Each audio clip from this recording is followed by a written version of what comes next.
రాహుల్ రుద్రాణిని సీతారామయ్య ఇంట్లోంచి వెళ్ళిపోండి అని చెప్పేసి అనగానే, అమ్మో ఇప్పుడు కానీ బయటికి వెళ్తే అడుక్కు తినుకొని బ్రతకాల్సి వస్తుంది అని చెప్పేసి సీతారామయ్య కాళ్ళ మీద అయితే పడుతుందనమాట రుద్రాణి. నన్ను క్షమించు నాన్న, ఇప్పటివరకు నా వల్ల గొడవలు వచ్చాయని అందరూ అంటున్నారు. అది నా నోటు తుడుసు వల్లని ఒప్పుకుంటున్నాను. ఇప్పుడు మేము ఏమైపోతాం? నా కోడలు పుట్టిన దాని మొహం చూసైనా ఉండనివ్వండి నాన్న అని చెప్పేసి రుద్రాణి అయితే అడుగుతూ ఉంటుందన్నమాట. అయ్యయ్యో, నా కోసం అంతగా కంగారు పడాల్సిన అవసరం లేదు. నన్ను బయటికి వెళ్ళమనట్లే, మిమ్మల్ని మాత్రమే అంటున్నారు. నేను నా చెల్లితో కలిపి ఇంట్లోనే ఉంటాను. తాతయ్య ఇది నటన, మళ్ళీ మోసపోకండి అని చెప్పేసి స్వప్న అయితే అంటదనమాట. నాన్న, అందరూ ఇలా ఒకటైపోయారా? మమ్మల్ని ఇలా వద్దంటే మేము నుయ్యో గొయ్యో చూసుకుంటాం. ఇక నుంచి ఇంట్లో జరిగే వాడితో మాకు సంబంధం లేనట్లే ఉంట్లా. ఒక్కసారి అవకాశం ఇవ్వండి అని చెప్పేసి రుద్రాణి అయితే అంటదనమాట. ఇందాక మీరు ఏడవాలంటే మరో జన్మ ఎత్తాలని అన్నావు, అప్పుడే ఏడుస్తున్నావు అని చెప్పేసి స్వప్న అయితే అంటది. అక్క ఆగు, మేము సంతోషంగా ఉంటే నువ్వు ఒక బిడ్డతో ఉంటావా? ఇప్పటికైనా నీ భర్తతో కలిసి ఉండాలని చెప్పేసి కావ్య అయితే అంటదనమాట. అయితే రాహుల్ నుంచి అత్తను పంపించండి, అత్త లేకుంటే రాహుల్ బుద్ధిగానే ఉంటాడని చెప్పేసి స్వప్న అయితే అంటది. తాతయ్య, వాళ్ళ వల్ల మా అక్క విసిగిపోయింది. రుద్రాణి చేసిన తప్పు వల్ల ఆ బిడ్డ తండ్రికి దూరమై బ్రతకాల్సి వస్తుంది. ఆ బిడ్డకి అన్యాయమే జరుగుతుంది. ఆ తర్వాత నిర్ణయం మీదే తాతయ్య అని చెప్పేసి కావ్య అయితే అంటదనమాట. మనవరాలు చెప్పింది కూడా నిజమే కదా చిట్టి, నువ్వేమంటావు అని చెప్పేసి సీతారామయ్య అయితే అంటాడు. ఇప్పటికైనా రుద్రాణి కుదురుగా ఉంటుందా? ఇంకోసారి ఏదైనా గొడవ లేవదీస్తే అని చెప్పేసి ఇంద్రాదేవి అయితే అడుగుతూ ఉంటుందన్నమాట. ఉంటారమ్మా, చచ్చిన పావును మళ్ళీ చంపకు అని చెప్పేసి రుద్రాణి అయితే అంటుంది. పామే తనను చంపొద్దు అంటుంది కదా అని చెప్పేసి స్వప్న అయితే అంటదనమాట. రుద్రాణి, నాన్న నాకు మంచి ఆలోచనలు ఇచ్చి ఎంతో సహాయం చేశారు. ఇదే చివరి అవకాశం, జాగ్రత్తగా ఉండని చెప్పేసి సీతారామయ్య అయితే రుద్రాణికి అయితే వార్నింగ్ అయితే ఇస్తాడనమాట. ఇక ఆ తర్వాత అందరూ కలిసి నన్ను ఇంట్లోంచి గెంటేయాలని చూస్తారా? మిమ్మల్ని ఎవరిని వదిలిపెట్టను అని చెప్పి రూమ్లోకి వెళ్ళి వస్తువులన్నీ కింద పడేస్తూ ఉంటుందన్నమాట. ఇక రాహుల్ వచ్చి ఇక ఆపుతాడు. తాతయ్య అవకాశం ఇచ్చినందుకు సంతోషించు, మెడపట్టి గెంటేసేవారు, జస్ట్లో మిస్ అయ్యి అని చెప్పేసి రాహుల్ అయితే అంటాడు. జస్ట్ మిస్ ఏంట్రా, వీళ్ళే నా చేతిలో జస్ట్ మిస్ అయ్యారు. నేను బయటికి అడుగు పెట్టిన క్షణం ఇల్లు శ్మశానంలో కాకుండా ఉంటుందనుకున్నావా అని చెప్పేసి రుద్రాణి అయితే అంటదనమాట. మరి అంత క్లారిటీగా ఉన్నదానివి ఎందుకు అలా కాళ్ళు పట్టుకున్నావు? నాకెంత సిగ్గుగా అనిపించిందో తెలుసా అని చెప్పేసి రాహుల్ అయితే అంటాడనమాట. ఏం చేస్తానురా, అవసరం అలాంటిదని చెప్పేసి రుద్రాణి అనగానే, మీ నాన్న తాత గురించి అంత గొప్పగా చెప్తున్నాడు, మీకు భాష లాంటి కథ ఉందా అని చెప్పేసి రాహుల్ అయితే అంటాడనమాట. ఇంతలో స్వప్న వచ్చి, అవును, గొప్ప చరిత్ర కాదు, చెత్త చరిత్ర ఉంది. మీ నాన్నలో ఒక్క లక్షణం కూడా నీకు రాలేదనుకుంటా, అంతా మీ అమ్మ పోలికలు అనుకుంటా అని చెప్పేసి స్వప్న అయితే అంటదనమాట. తర్వాత నువ్వు మీ అమ్మలాగే తిరిగితే ఇవాళ కాళ్ళు పట్టుకున్నట్టు నీతో కూడా కాళ్ళు పట్టిస్తుంది. తల్లి అంటే పగ రగిల్చేది కాదు, ప్రేమను పంచేది అనలా ఉండాలని చెప్పేసి స్వప్న అయితే వెళ్ళిపోతుందనమాట.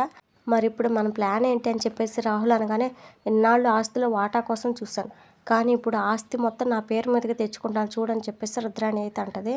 ఇక తర్వాత రాజు కావ్య అయితే కళ్యాణ్ అప్పు వచ్చినందుకు చాలా హ్యాపీగా ఉందని చెప్పేసి మాట్లాడుతూ ఉంటారనమాట. ఆ మాటలు అప్పు అయితే వింటది. నేను పూర్తిగా సెటిల్ అయ్యే వరకు రాకూడదని అనుకున్న వదిన, కానీ అమ్మ నాన్న వచ్చి స్వయంగా పిలిచాక రాక తప్పలేదని చెప్పేసి కళ్యాణ్ అయితే అంటాడు. వచ్చి మంచి పని చేశారు, లేకపోతే మీరు రాకపోవడానికి నేనే కారణం అని చెప్పేసి అంతా అనేవారని చెప్పేసి కావ్య అయితే అంటదనమాట. ఇంట్లో ఏది జరిగినా దానికి కారణం మీరే కదా అని చెప్పేసి కళ్యాణ్ అంటాడు. దాంతో కావ్య, అప్పు అందరూ షాక్ అవుతారు. ముందు నిందించిన తర్వాత దేవతని మిమ్మల్నే పొగుడుతారు కదా అని చెప్పేసి కళ్యాణ్ అయితే అంటాడనమాట. ఇక తర్వాత రాజు అయితే, ఏం లేకపోయినా సరే అప్పును పోలీసుని చేసి నాకన్నా గొప్పోడు అయిపోయావురా అని చెప్పేసి రాజు అయితే అంటాడు. ఇక అప్పుడే ధనలక్ష్మి అయితే అందరిని ఉద్ధరించింది చాలు కానీ తను ఉద్ధరించుకోమని చెప్పు రాజు అని చెప్పేసి అంటదనమాట. ఇక వెంటనే కావ్య, లిరిక్ రైటర్గా పనిచేస్తున్నారు కదా అని చెప్పేసి కావ్య అనగానే, ఒకరి కింద పనిచేస్తే బానిసలా అవుతాడు, రాజు అవ్వలేడు కదా. పేరు అంటే రాజులా పేపర్లో పేరు తెచ్చుకోవాలి, రాసిన పేపర్స్ చూసి మురిసిపోవడం కాదని చెప్పేసి ధనలక్ష్మి అయితే అంటదనమాట. ముందు గెలిపించి చూపించు, తల్లిగా సంతోషిస్తాను, అంతేగాని పెళ్ళాన్ని ఉద్ధరించాను అనుకుంటే దానివల్ల ఒరిగేది ఏం లేదని చెప్పేసి వెళ్ళిపోతుంది అనమాట ధాన్యలక్ష్మి. ఇక అప్పు అయితే కొంచెం బాధపడిపోతుంది అనమాట. కళ్యాణ్ కూడా బాధపడతాడు. తప్పకుండా సాధిస్తావు, పిన్ని గురించి తెలిసిందే కదా అని చెప్పేసి ఈ కళ్యాణ్ రాజు అయితే ఓదార్స్తాడనమాట. అప్పు బాధపడటానికి కావ్య అయితే చూస్తుంది అనమాట. ఇక తర్వాత అప్పు ఒంటరిగా కూర్చొని ఏడుస్తూ ఉండడంతో కళ్యాణ్ తల్లి బానిస అన్న మాటలే గుర్తు చేసుకొని బాధపడుతూ ఉంటుంది. ఇంతలో కావ్య అయితే వస్తుందన్నమాట. వెన్నెల్లో ఇలా కూర్చున్నావంటే నువ్వేదో బాధలో ఉన్నావని చెప్పేసి కావ్య అనగానే, కాసేపు నన్ను నువ్వు ఇలా ఒంటరిగా ఉండనివ్వు అని చెప్పేసి అప్పు అయితే అంటదనమాట. ఇక కావ్య నచ్చ చెప్పడానికి ట్రై చేస్తూ ఉంటుంది. కళ్యాణ్ కూడా మంచి పొజిషన్లో ఉంటే నాతో పాటు అత్తయ్య కూడా సంతోషించేవారేమో కదా, అని చెప్పేసి అప్పు అయితే అంటదనమాట. దానికి చేయాల్సింది చేస్తే సమస్య సరిపోతుంది. జరుగుతున్న తప్పును ఖండించాలి. కవి గారికి అవకాశం రాకుండా అడ్డుపడుతున్నావు అని దండించాలని చెప్పేసి కావ్య అయితే అంటదనమాట. కవికి నువ్వే అర్థమయ్యేలా చెప్పు అని చెప్పేసి అప్పు అయితే చెప్పగానే 3 ఏళ్ల పాటు అగ్రిమెంట్ రాయించుకొని సొంత ప్రయత్నాలు చేయొద్దని కండిషన్ పెట్టాడు కదా లిరిక్ రైటర్స్ లక్ష్మీకాంత్. అలా అయితే కళ్యాణ్ ఎలా ట్రై చేస్తాడని చెప్పేసి కావ్య అయితే అంటదనమాట. అర్థమైందక్క, ఇక ఆ రైటర్ లక్ష్మీ గారి సంగతి నేను చూసుకుంటా అని చెప్పేసి అప్పు అయితే అంటది. మరీ గట్టిగా హ్యాండిల్ చేయకని చెప్పేసి కావ్య అయితే అంటదనమాట. పక్క వాళ్ళ టాలెంట్పై బతికేవాడిపై సానుభూతి ఏంటక్క అని చెప్పేసి అప్పు అయితే అంటదనమాట.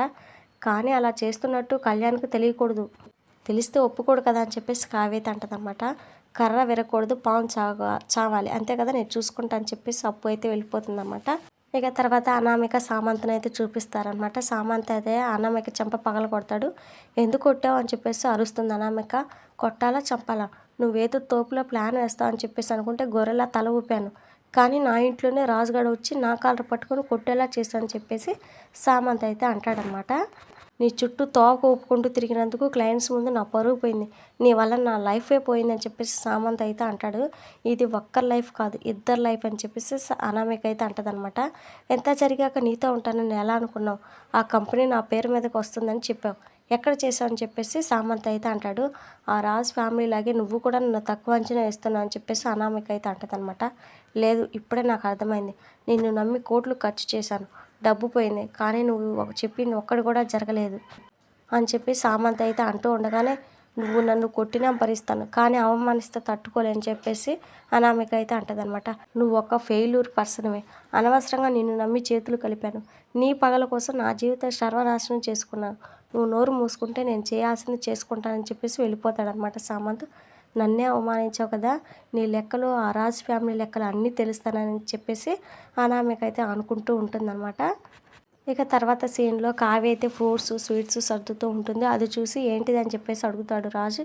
ఇవన్నీ ఇక్కడ తినటం కాదు, బూత్ బంగ్లాలో తినాలి, మీకు నాకు బూత్ బంగ్లా తప్ప ఏ స్థలం కలిసి రాలేదని నాకు అర్థమైంది, నేను నెల తప్పాలి, అక్కలాగే బాబుకో పాపకో జన్మనివ్వాలని చెప్పేసి కావ్య అయితే అంటదనమాట. ఇక తర్వాత రోజు కళ్యాణ్ అయితే చాలా హ్యాపీగా ఉంటాడనమాట. నాకు సినిమాలో అన్ని పాటలు రాసే అవకాశం వచ్చిందని చెప్పేసి హ్యాపీగా చెప్తూ ఉంటాడు. ఇంకా ఇంట్లో వాళ్ళంతా చాలా హ్యాపీగా ఫీల్ అవుతారు. ఇక కానీ రుద్రాణి మాత్రం అనామికకి ఫోన్ చేసి మాట్లాడుతూ ఉంటుందన్నమాట. అనామిక అయితే అందరి ఇళ్ళల్లో సూర్యుడు ఉదయిస్తాడు, కానీ ఆ ఇంట్లో ఎప్పుడు చీకటే ఉంటుంది, చూస్తున్నా ఆ ఫ్యాక్టరీని తగలబెడుతున్నా, కాసుకోండి అని చెప్పేసి రుద్రాణికి అయితే చెప్తూ ఉంటుందన్నమాట. రాజుకి అయితే ఎవరో ఫోన్ చేసి కంపెనీ తగలబడుతుందని చెప్పేసి చెప్పగానే రాజు అయితే హడావుడిగా అక్కడికి వెళ్తూ ఉంటాడు. ఇది ఫ్రెండ్స్ ఇవాల్టి వీడియో. నెక్స్ట్ ఏం జరగబోతుంది ఏంటి అనేది మిస్ అవ్వకుండా తెలుసుకోవాలనుకుంటే మన ఛానల్ని వెంటనే సబ్స్క్రైబ్ చేసి పక్కనే ఉన్న బెల్ ఐకాన్ని క్లిక్ చేయండి.